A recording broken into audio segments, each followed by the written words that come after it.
Let me ask you something. What if I told you there's a single night that could be worth more than your entire lifetime? And no, that's not a riddle, it's a reality we're going to unpack today.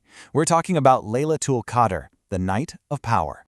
But to really wrap our heads around why this one night is such a monumental deal, we have to start with a question.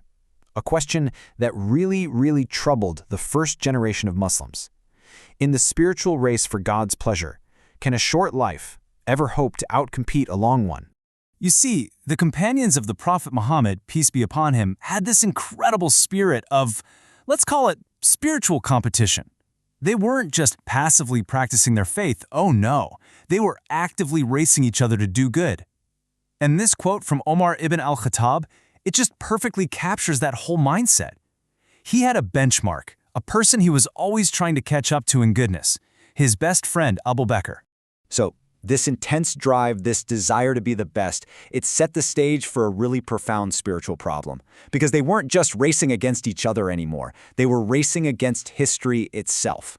And this competition, it popped up everywhere. I mean, there's this famous story of a fundraising drive where Omar brings half of his entire wealth, thinking, yes, I finally got him, only to find out that Abu Bakr had brought everything he owned. Even the poor companions went to the Prophet, and they weren't complaining out of jealousy. They were upset because the rich could give charity, another track in this spiritual race, and they couldn't. They were always looking for any possible edge. And then, one day, they heard a story that just raised the bar to an impossible height. The Prophet told them about a man from a nation long before them who fought for God's cause all day and prayed all night, every single day, for 1,000 months. Now, their reaction wasn't just, wow, that's incredible. It was straight-up competitive anxiety. They immediately did the math in their heads and realized that their entire lifespans, which were usually between 60 and 70 years, couldn't even touch this one person's record. So the question became, how could we ever compete with that? And it's right there, in response to that very real anxiety, that a divine solution was revealed. And it wasn't a way to make their lives longer, it was something way more powerful. A single night designed to completely level that spiritual playing field. This night is called Laylatul Qadr. Now, the word al-Qadr is so incredibly rich with meaning. Let's start with the first and most common one, power or honor. This is a night of immense esteem, a night when something of incredible power, the Quran itself, was first sent down. Okay, meaning number 2 is decree, or as we'd say, destiny.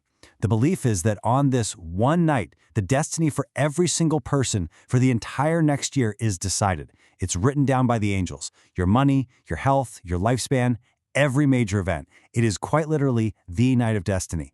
But then there's a third meaning, and this one is less known. Restriction. Now that sounds a little negative, doesn't it? I mean, what could possibly be restricted on a night that's so blessed? And the answer is just brilliant. The restriction isn't a bad thing. It's a consequence of just how much mercy is flooding down. The source explains that so many angels descend to earth on this night, bringing blessings and mercy, that the earth itself becomes restricted or crowded. Think of it like Times Square on New Year's Eve. It's packed because it is the place to be at that moment. So, what is this incredible gift actually worth? Well, the Quran tells us this single night is better than 1,000 months. Just let that sink in for a second. A few hours of sincere worship on this night are rewarded as if you had been praying day and night for over 83 years straight. That impossible benchmark, it was just met and blown past in a single night. But here's where the story takes a really fascinating turn. You've just been given this unbelievable spiritual opportunity, a gift that solves the whole short lifespan problem. But there's a catch. You don't know exactly when it is. So, God gives this unimaginable gift, but then conceals its exact timing. So what's with the mystery? Well, as we're about to see, this isn't a bug in the system. It's actually a core feature, designed to turn the last 10 nights of Ramadan into a kind of sacred treasure hunt. And the companions, they were obsessed with finding it. Abu Sa'id al-Khudri was positive it was the 21st night because he actually saw the Prophet one morning with rain and mud on his forehead, which perfectly matched a vision he'd had. Ibn Abbas made a compelling case for the 23rd or 27th based on the patterns of the number 7 in the Quran. And the great scholar Ubi ibn Ka'b would literally swear an oath that it was the 27th because of a specific sign the Prophet mentioned, that on the morning after, the sun would rise without any sharp rays. So over time, a general consensus started to form. And while there are plenty of opinions, and some scholars even think the night moves around each year, the majority view has pretty much landed on the 27th night of Ramadan as the most likely candidate. So why the mystery? Well, the wisdom behind it is just profound. Hiding the date stops us from getting complacent. It makes us worship hard throughout all the last 10 nights, not just one. The search itself becomes an act of worship. You know, the companion Abdullah ibn Mas'ud was so serious about this that when people asked him when the night was, he'd tell them to just pray every single night of the year to be sure they'd catch it. All because he didn't want anyone to get lazy. The source material gives a perfect analogy for this.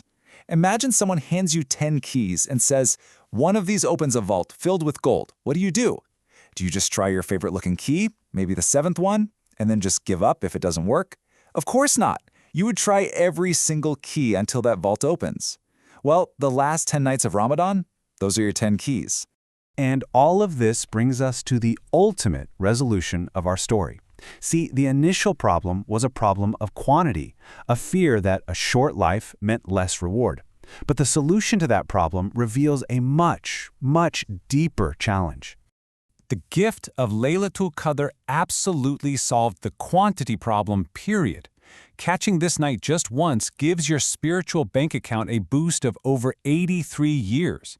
You catch it a few times in your life and suddenly your short lifespan can easily compete with and even fly past the longest living worshippers from before. The playing field is officially level.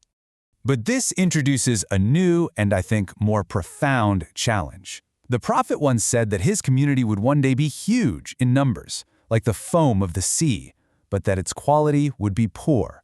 The problem would no longer be about how many years you can worship, but how well you worship in the time you've got. And that right there is the ultimate takeaway. The problem of quantity, of not having enough time, has been solved for us by divine mercy. The challenge that's left for us, the real test, is one of quality.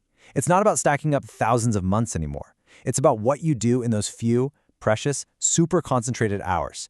And quality in worship, it isn't just about going through the motions. It's about sincerity, doing it for God and God alone. It's about reflection, really thinking about what you're saying in your prayers. And it's about supplication, just pouring your heart out in sincere prayer, asking God for everything you truly need for this life and the next. And so that leaves us with this final thought. The gift is a mind-boggling amount of quantity, a spiritual shortcut worth more than 83 years. But the challenge is to produce just one night of true quality. The question isn't whether you can compete anymore. The question is, now that you can, how will you?